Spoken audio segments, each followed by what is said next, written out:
Alright, now watch this. This is going to be something a little different to start off with. This is my editing program. And this right here, this blue line, is the video that I took off of my other YouTube channel to use as a backdrop. Now, when I left these cameras in these spots, I was actually more trying to experiment on doing kind of cool time-lapse stuff. Because I do love to video, photograph, and edit shit and make cool stuff, as well as sharing truth, right? But that's what initially got me to where I am. But anyway, no babbling.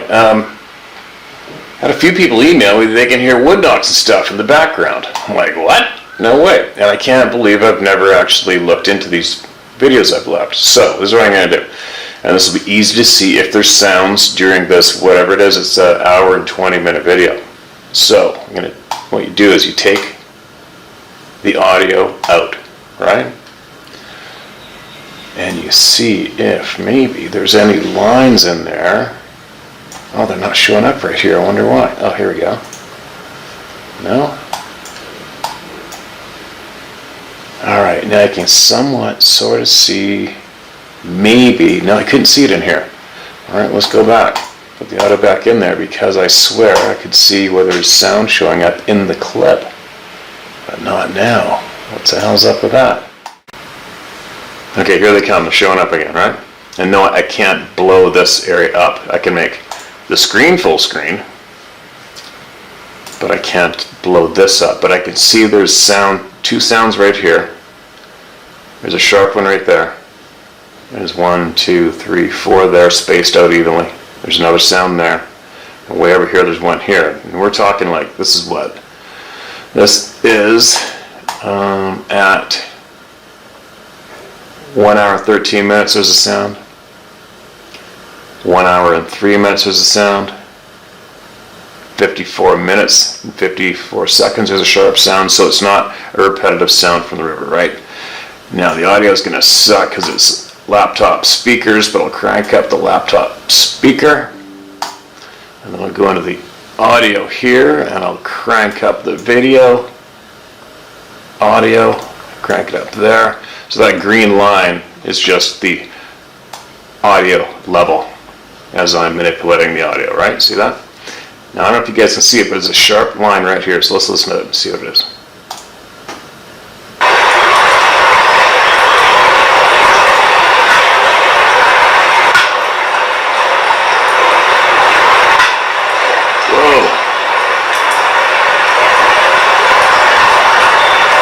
Crazy. What was that? Okay, see, when I left the camera, I left the cameras for like a few hours, but I left. I mean, I drove miles away and left to go do shit with my day. And took the gamble of nobody finding the camera. So I'm like, I think I'm at home. What's going on? Now listen, let's do it again.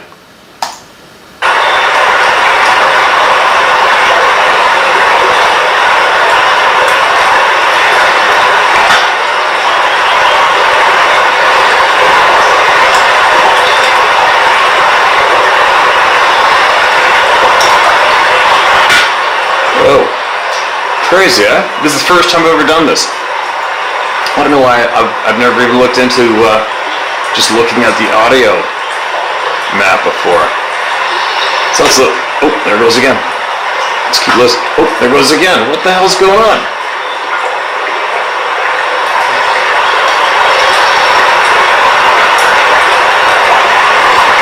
Alright, now I can see other bumps here. There's one here, one here, one here, one here, one here. One back here, one back here, one back here. Let's go back and try some other ones too. See if there's any consistency to that sound. Try these. There's two right here. If you can see, if you see where I'm looking on the dark line. That is the audio in the video. Okay. Each little tap is a sound. So let's see what these are.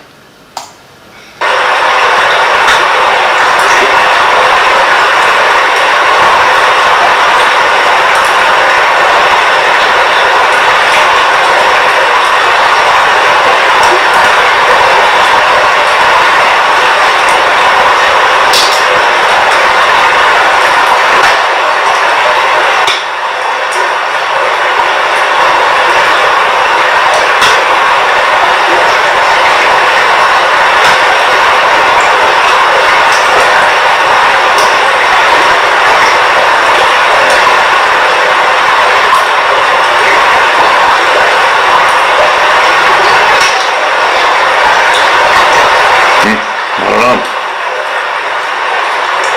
It almost sounds like little rocks getting thrown, but I don't know. It's weird. It's a weird, subtle sound. Let's try this bump back here, see what this sound is.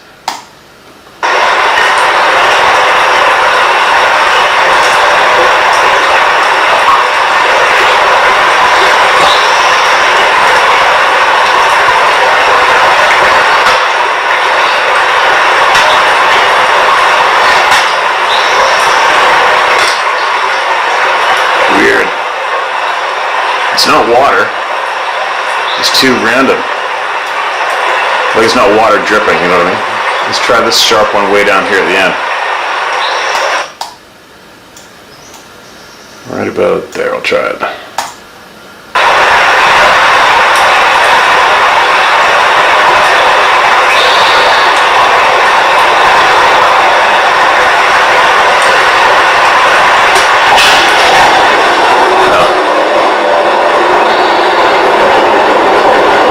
That's a vehicle driving over the logging road bridge. Alright, well that's easy to figure that out. What else? There's one down here. Let's listen to this.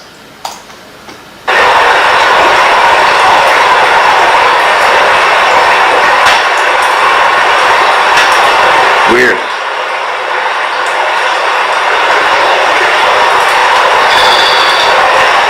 I don't get it unless there's some kind of animal. I don't know. I think if there was pebbles being thrown, they'd probably be hitting the camera, right? But I don't know. Who knows? You know, sometimes it almost sounds like you hear it splish in the river. See, it sounds like it's hitting something and rebounding, right? Try again.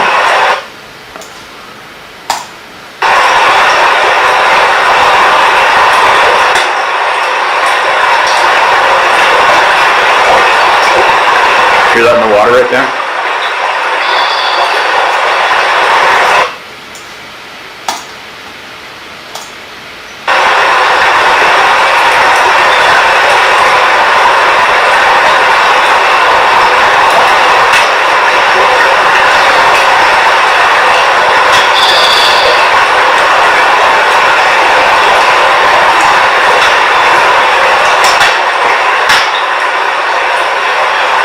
That's a substantial little whack right there, isn't it?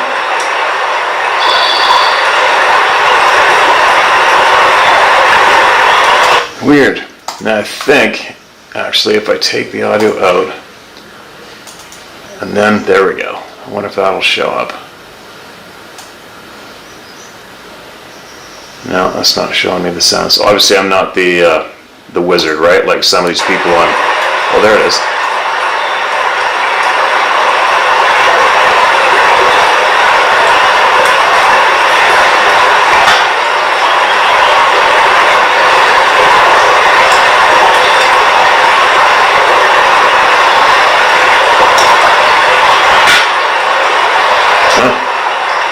Substantial little smack, isn't it? But well, lots of people are going to think it's a Sasquatch. But you know what? What would an intelligent being?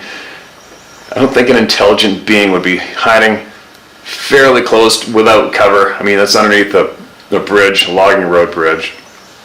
What kind of an intelligent being would spend almost an hour randomly throwing pebbles? You know what I mean? I do not think that's what these sounds are myself. But it's interesting to go back. Now I'm going to have to go back on the other videos that I've done this way and just extract the audio and look for the sounds. Because you don't have to listen to the whole thing. You look for it, right? Like bonk, bonk right there, bonk right there, bonk right there. You can see where the noise is in the videos. I'm going to have to do that. That would be cool. Coming up with something real crazy. Anyway, there you go, you guys. I had a handful of people email me in saying something's breaking, something's splitting wood, something's breaking limbs, whacking trees. So people did hear something. What was it? I don't know. But anyway, I'm going to check out the audio on the other clips that I have too later on. But I'm going to get into sharing some voices now. So that was kind of interesting.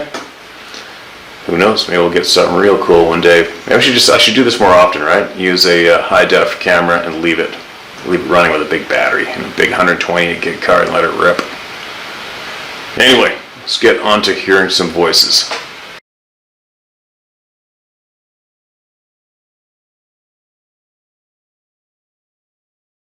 Alright, so the first email I was going to start to read is titled Follow Up and More to My Story from Oklahoma. And it says, Oklahoma dude here again. My wife felt I needed to explain a few things from my previous story to you, even though you have not gotten to it yet. First clearing up some of the things from my other stories.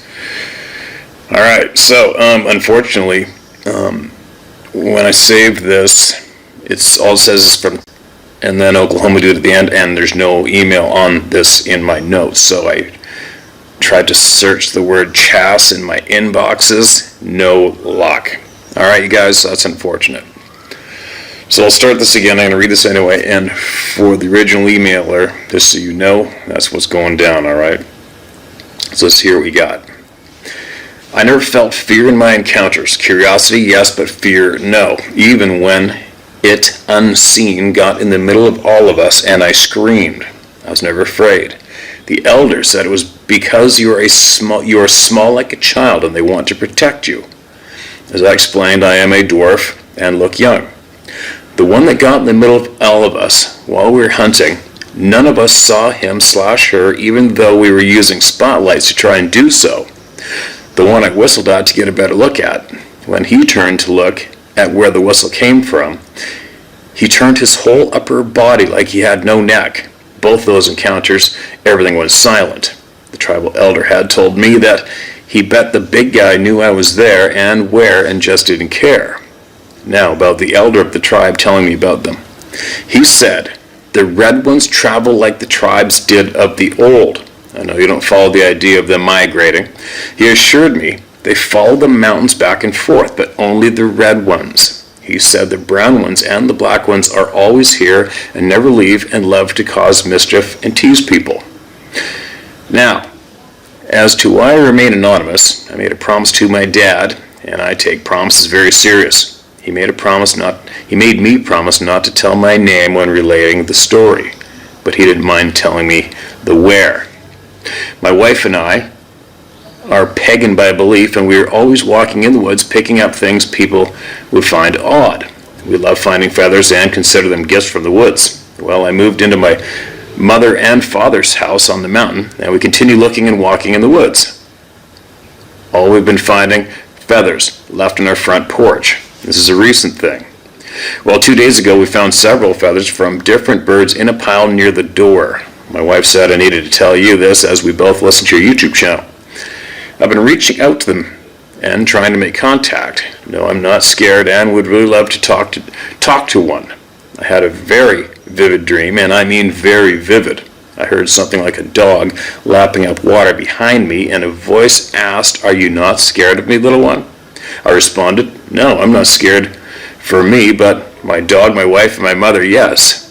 And that's where the dream ended, and we often smell this wet dog smell at nights now. Not like the smell with the one that screamed at us, just a wet dog scent. The dream may just be a dream, but I do not feel it is. Be careful out there, Oklahoma dude. All right, man. Thanks for that. And please email me back again, all right? Or just email me. Yeah, email me back again because I can't find your other emails. Damn it. And I want to find them, okay? Email me back.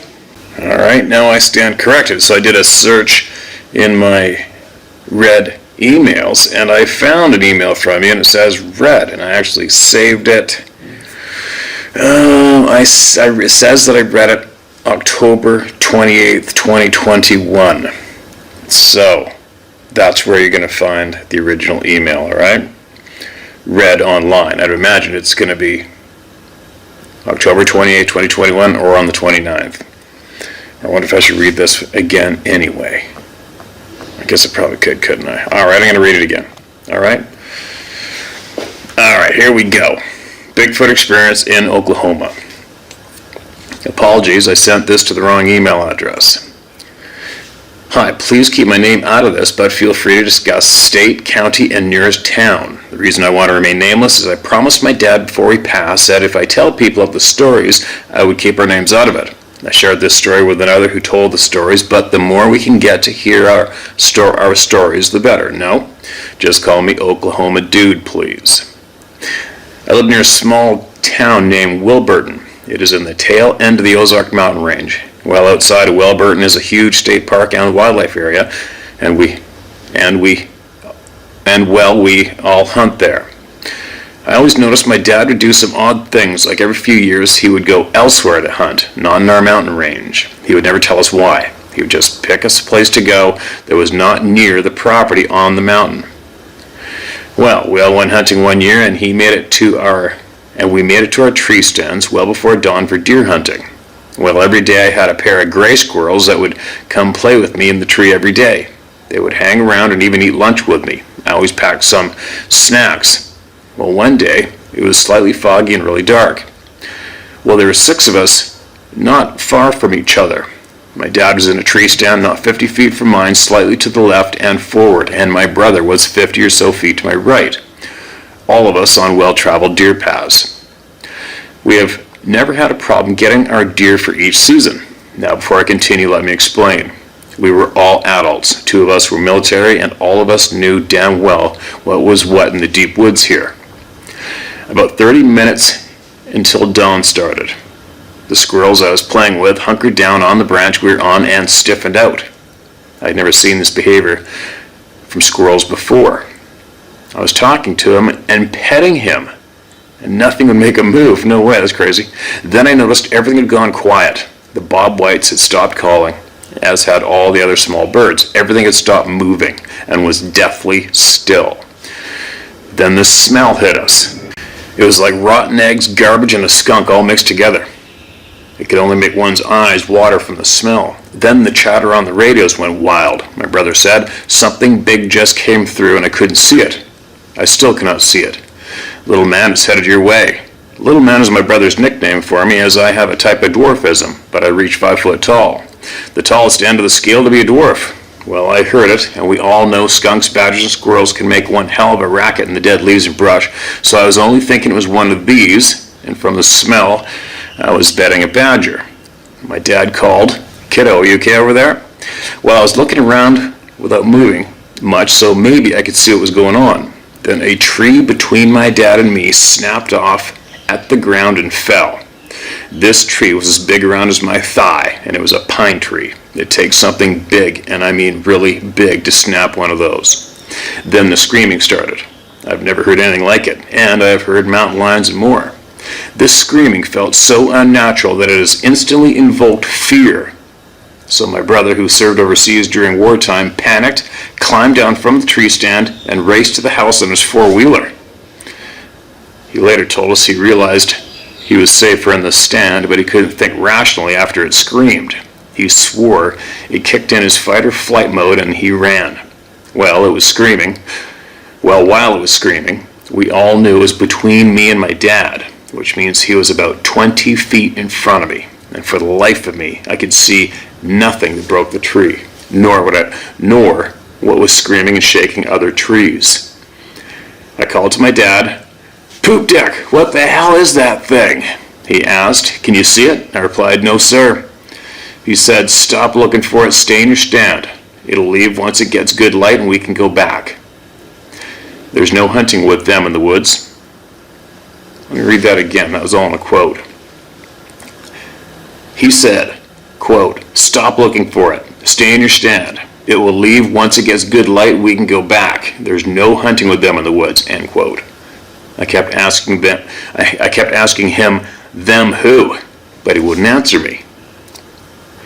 Once it was good daylight and we could see, he came and got me, and we left back to the house. We all gathered once we had returned, and he said, "I'm not going to tell you that we just had a visit from a Bigfoot, but I'm also not going to tell you we didn't. Make up your own damn minds what we saw and keep it to yourselves. If you tell people we were scared out of the woods by a Bigfoot, they'll think we're all nuts." This is my first experience with one. No, I never did get to see it, but we did go back and look at the tree. we thought was broken near the ground. In reality, it was pulled out of the ground and leaned over. It was actually put across our path we used on the four-wheelers to get to our feeders. My dad later told me, quote, "Son, they come through here every 5 to 7 years. When they do, we cannot hunt as they are dangerous and run all the game off for long range," end quote. My father was a special kind of man. He would walk you through the woods and all but call the game up to him to show you the woods and their bounty. He once told me he had snuck up on one and watched it eat cattail roots. He said they were ripping them from the ground and biting off the heads. My second run-in with the hairy man, it was a nice fall month. As I was squirrel hunting, well, I found this perfect place to hide and shoot them. I crawled feet first down inside an old hollow log. It was propped up on a boulder. See, in our area of Oklahoma, everything is trees, mountains, and rocks. Latimer County is quite gorgeous. I was pretty close to my limit on squirrels, and I was hidden, waiting for them to come out. When I heard this loud rustling sound, I turned to watch. It was a large, hairy animal with red-colored hair. I knew what it was. He was ducking under branches and following a deer path. Well, I am a smart aleck. When he was almost out of my direct line of sight, I whistled. Well, he turned, and I got a pretty good look at his face, and it was not what I had imagined. His eyes were small for his face. His forehead sloped and peaked. What it brought to mind was the head style of what we call Neanderthal in appearance.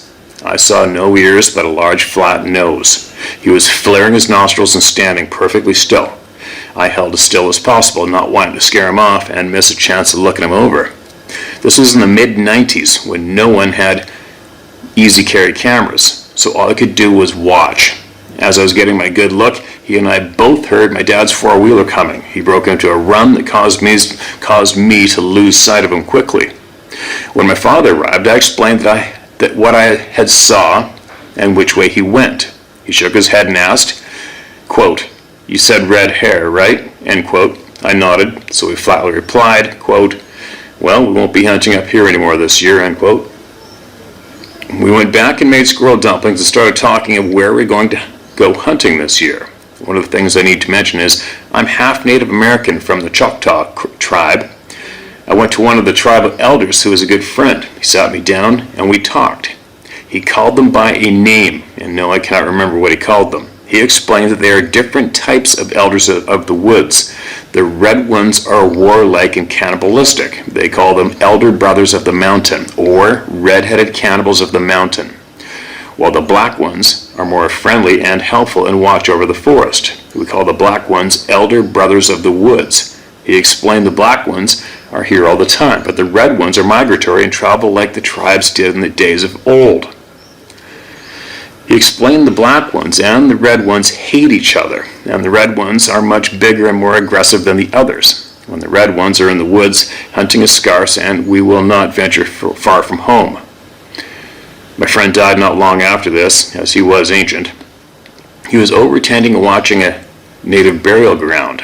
I'll never forget my run-ins with the Bigfoot, but this is my one and only sighting of a red one. My friend bet that the one who pulled the tree up when we were hunting, and none of us saw, was a red one. He knew there was many of us, and he wouldn't attack. He says they're all smart, much smarter than we give them credit for. I asked how he knew, and he chuckled, quote, "Little one, if they were not, would white man not have one for evidence by now?" End quote. The elder of the tribe thought that Bigfoot liked me, as I was small, like a child to them. I would be a child. He said they would come to and help a child. Well, except for the red ones. I was thin and very short, and as I told you, I'm a dwarf. I have a type of dwarfism called achondroplasia. It is the most common type. A side note, they will be coming through this year, as several members of our family have already had sightings. I once sent my information and details when they should come through again, once long ago to the BF blah blah, but they never responded to me. Weird. It always amazes me when people say they contacted them and never hear anything back.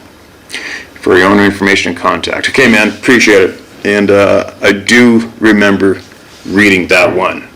Well, that's quite the experience, man. It's a chunk of experience to chuck out there for people to sponge up, right?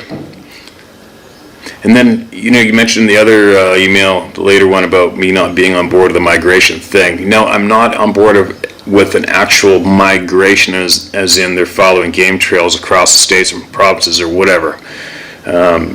I don't think they're here full time, where we are. Not meaning on the planet, meaning this plane, whatever it is, this vibration rate that we exist on.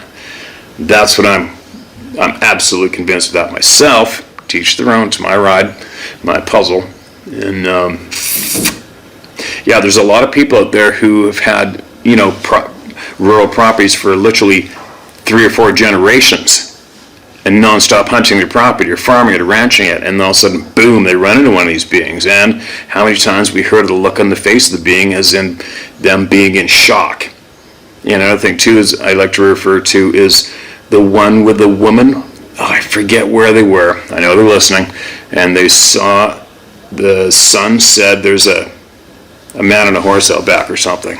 And she looked out back, which is their property, rural, in the bottom of the valley, and there's other properties fairly close by, right? And she saw this thing ducking, trying to make it from cover to cover, running. And then it went by a pump house roof, and that's how she gauged its height, and the thing was freaking huge.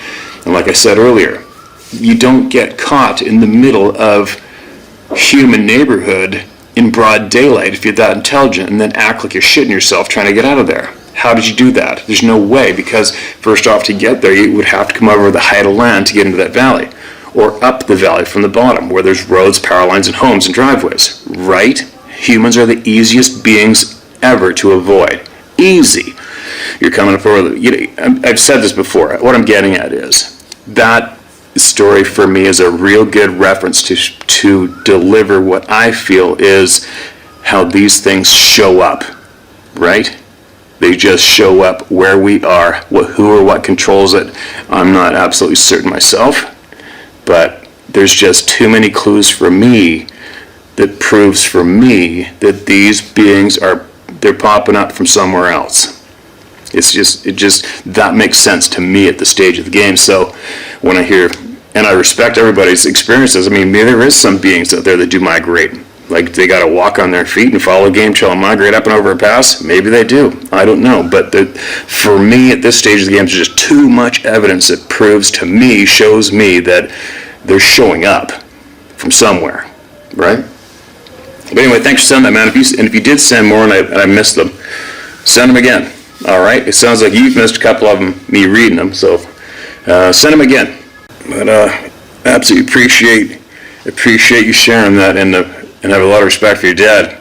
He sounded like a very intelligent man, and good for him on keeping his shit together when it comes to the reality of these beings. And yeah, very, very interesting. But make sure you email us again with more knowledge that you have today, and let us know how your ride's going and how your puzzle's filling up. And if you would share it with all of us, I'd be curious as well as everybody else to hear it. Okay, man? All right, what's this one? Short one titled Government Knowledge. Dear Steve, I have a quick question for you and all your listeners. What do you think would happen if the government told the public about these beings? Thanks for your time, John Lethbridge. What do I think? That's a tough one. I'm probably not the right guy to ask that question. For me, at this stage of the game, for me and the information that I've sought out and found out for myself, there's some far, far more larger impact items that the government does not want to tell us that absolutely would have way more significant impact on the population than this topic. That is for sure. Absolutely mind-boggling for sure. So what do I think would happen? I don't know. I mean, we can look at how the population reacts to numerous other things. I mean, the government, who I have absolute zero respect for, well, they've let everybody know that UFOs are real, people. Oh, thank you. You know what I mean? What are people doing now? They're still going outside, they're still going camping, they're still going on their boats, they're still flying, even though they know there's unidentified flying weird craft in the sky. They're still piling into jets, and everybody's just carrying on, right? It's today, it's very hard to get a human being to quit their pattern. That's quite their pattern of thinking, their pattern of reaction, their pattern of living, right? It's very hard to do that. Not that many people can change shit up. So, what do I think would happen if the government told the public? I don't think too much. Maybe people would stay triple up on their masks. I don't know. You know what I mean? Maybe they'll go and buy shit piles of toilet paper. I really don't know myself. I don't know. I think a handful of people would probably go start looking for them a little more often. But I don't think too much would happen myself. All right, this next one's titled Steve, caps lock, please read. Sasquatch in a very old early pre to post Columbus map / drawing. All right, let me scroll up here.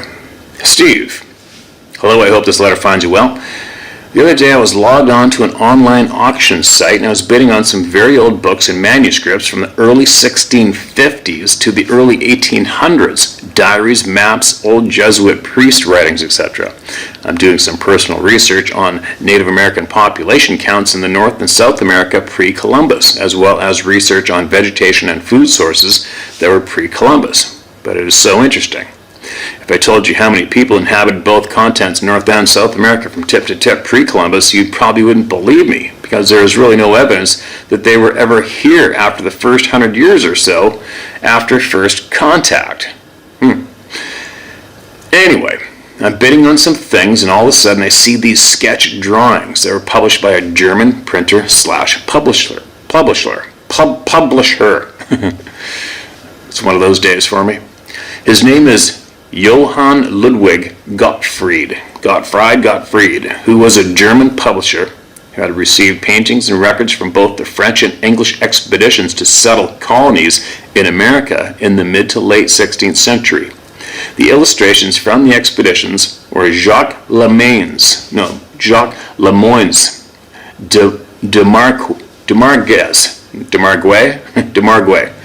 and John White. These images, sketches, drawings, and writings were transferred to copper plates from which Gottfried constructed the most comprehensive visual accounts of the Americas still until this day.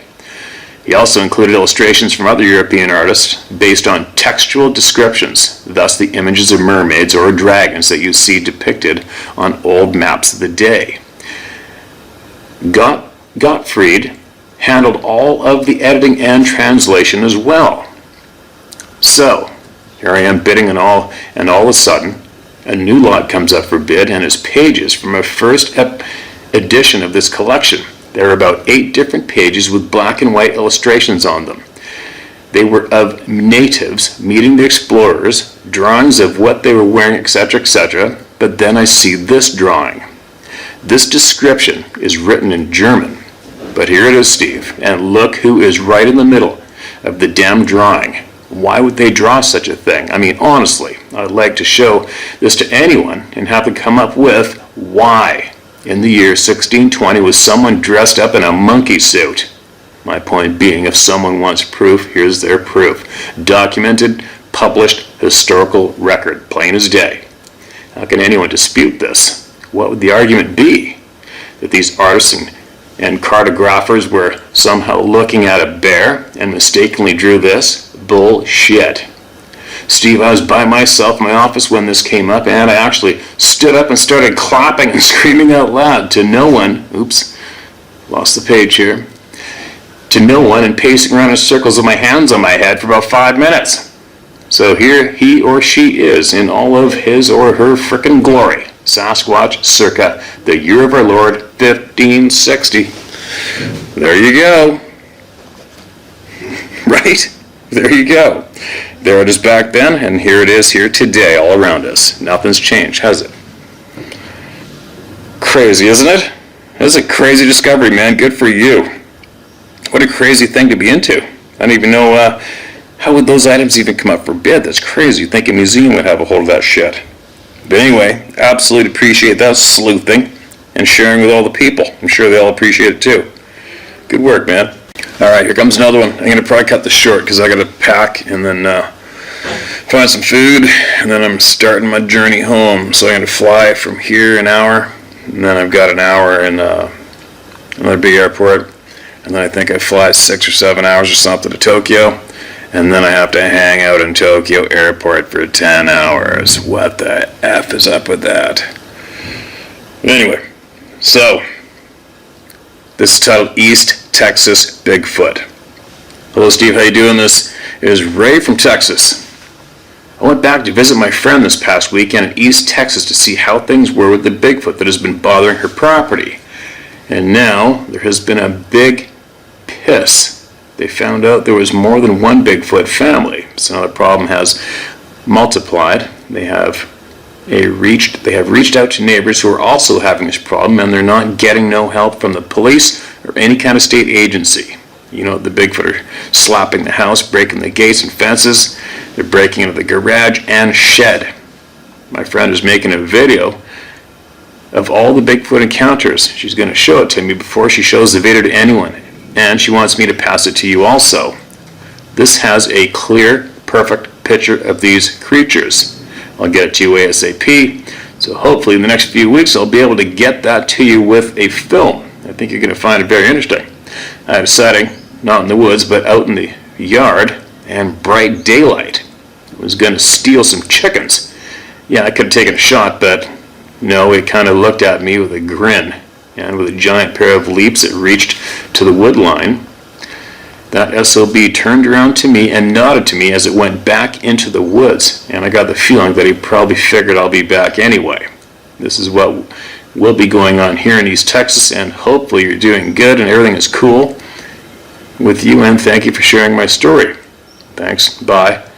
And P.S., you're next to John Wayne and Clint Eastwood in our books. Keep up the good work. Trump 2024. Okay, man. You realize the impact you're going to have on all of the people here, right? That's quite the experience and quite the statement to make too, saying that you've got this clear on film and they're going to hand it over. We've heard this a handful of times in the past too, right? But I believe you, man, and I believe you got a lot of grief. And like I said it before, you know, Scott Carpenter, he's got some good recipes to help people with rural people who are having grief. So you may want to reference to Scott and see if you can figure something out. But yeah, it's nothing I want going on in my backyard. Although the shit goes on just outside my backyard, sometimes in my backyard. I'm looking forward to it. We're all looking forward to it, big time. You should give us if you've seen that picture already, you should tell us, email me back again right away and give us a detail description of what you're looking at in the photo. If you can't get the picture itself to us soon. Very interesting, man. I'm waiting. I'm anticipating. A lot of people are going to be sitting there on the edge of their seats waiting too. Now you've made this announcement, right? Now, so I would caution, if this is fact, this photo footage is real, I would strongly suggest, before you do anything, to make copies. Make copies, and by some strange, weird, random occurrence, if somebody tried to get a hold of you or the other people and intimidate you to being scared, well, I don't know what to say. I mean, I haven't had anybody try to do that to me, but I will encourage you to tell them to ram it up their ass and don't be scared of anyone or anything. All right? But definitely make copies and definitely share them after you've made copies, and don't keep all the copies at home. All right? All right. Thanks for that email, man. Now, I don't know. Maybe there's another one here. I think I could just squeeze in one more. It's tough to stop, right? Oh, look at that. Here's a real short one. All right, Mark, this is red. Who do we got? This is titled Strange Beings. Hello, Steve. I watched the video with the pictures of the strange beings with the military men. Those are the beings I saw and spoke with when I was 5 years old. We were living in Germany at the time. I'm 63 years old now, but when I saw those pictures, I know that I didn't dream about them all those years ago. I never was frightened by them. I can't explain why they chose to speak with me, but I do remember it like it was yesterday. Anita McClellan. All right, Anita, appreciate you. You must have emailed previous. Okay. Emails. If you haven't emailed us previous, email us again. Or email us, sorry. If you haven't emailed previous with your experience, email me, all right? Share it with us. I want to hear about it. And I'm sorry if I don't remember your previous email. Obviously, I have read thousands, right? But I'll do a little search here and see if I can come up with an email you may have shared in the past. Thanks for that email. Appreciate it. All right, so that's it for now. By the time you guys hear this, I would imagine, I'm guessing, if I get this loaded in time before I got to leave, I would imagine I might be within eyesight of North America in the plane maybe, or I'm in the Vancouver International Airport freezing my ass off because I left my winter clothes in Sarah's car. So all I got is a pair of shorts and flip-flops and t-shirts to wear home. Then I got to figure out how the hell I'm going to get back to home from Vancouver. But I'll get there, and then we're really going to amp this shit up. Anyway, be safe out there, you guys. Share my story at howtohunt.com. Get it up your chest, or you get it shared with the people somehow.